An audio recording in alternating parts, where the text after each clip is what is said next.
Bahamas at Sunrise is here at the Trinity Christian School's 5th annual science exhibition. It's actually being held under an interesting theme, Discovering God's World. Let's check it out.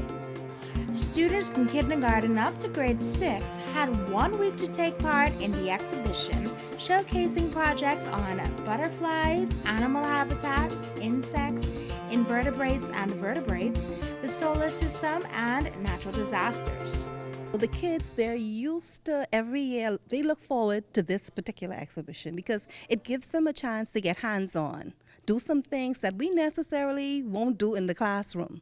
You know, they can do some research. A lot of them, they like going on the internet and finding new things. So as teachers, what we do is we give them a guide and we allow them to let their imaginations wander. You know, they can do their exhibits as well as they want to, as simple as they would like, but they can also go overboard with it. So it gives them a chance to express themselves through science. And I am very, very surprised at some of the things that I've seen so far. So it shows me that the parents and the students work really, really hard. And they use their midterm break. A lot of them didn't go away or go to the beach. They actually sat at home doing their research, getting their projects together. And the good thing about it is they were able to say what their project's about, explain the projects, and everybody brought their projects in on time. Nobody slunked and waited 2 days late. Actually, some of them were even early. So, you know, it's well done, well done. Marcellus Taylor, acting director for the Department of Education, was also present at the exhibition and explained that science education is a must for Bahamian students. You know, when we look all around us, we see science in almost every aspect of our lives. And as the world is becoming more technologically driven, science is almost an inseparable part of our life and the things that we do. And so in many ways, science is what drives the way that modern people live. And so we need to understand science so that we could better understand the way we live and improve and enhance it, not just for ourselves individually, but as a collective group. An exhibition like these, what they do is they help students to apply what they've learned about science. And applying what they learn about science helps to move it from being an abstract concept to a tangible reality. They get to understand what science means in a real way. And so when we have an exhibit like this, where we're asking them to take scientific concepts and explain them using art, using words, using math, using other medium, this helps to reinforce the concepts into the students and help them to see how the science that they learn about applies to their lives. I was quite impressed by the work. It's clear that the children put a lot of effort into it. I understand that they were only given 1 week to do it.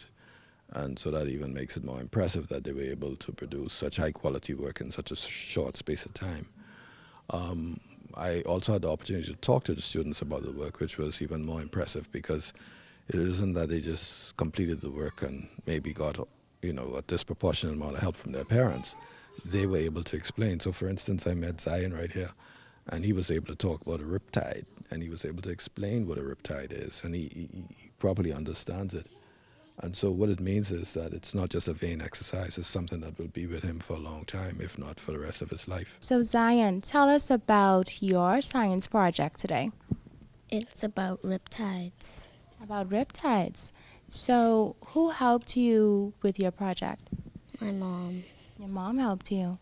So you want to tell us a little bit more about your project? Basically, like, before the riptide turns into a wave and sucks you back. So the longer this keeps going on, that's the further you get with the riptide. So it's like a long, narrow channel of water which pulls you back with the wave and can take you deep in the sea. Would you say that you are happy about everything that you learned about riptides? I feel good that I like wrote about it and understand it, but I hope that I never get caught in it. Caden Pratt was another student proudly showing off the end results of his efforts.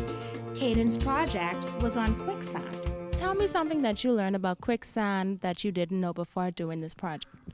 That it was actually solid ground that has been liquefied. Anything else you learned? It's underground stream liquefying it, For you, what was the best part of doing this project with your mom? creating the model, Creating the model? What's your favorite part of the model? the quicksand. As for next year's exhibition, Davis said this. What I look forward to for next year is I would like to see our grand science exhibit come to life. You know, where you can actually come in here and see a tornado being spun. Okay, where you could actually come and see a mudslide going down. That's what I would like to see. And I'm sure the children would like to see it also. So next year, we're going to probably take a different spin on it, make it a bit more exciting. You know, because we want children to enjoy science. We want them to learn. But we also want them to realize that, guess what? The world is moving off of science. Search Trinity Christian Schools on Facebook or call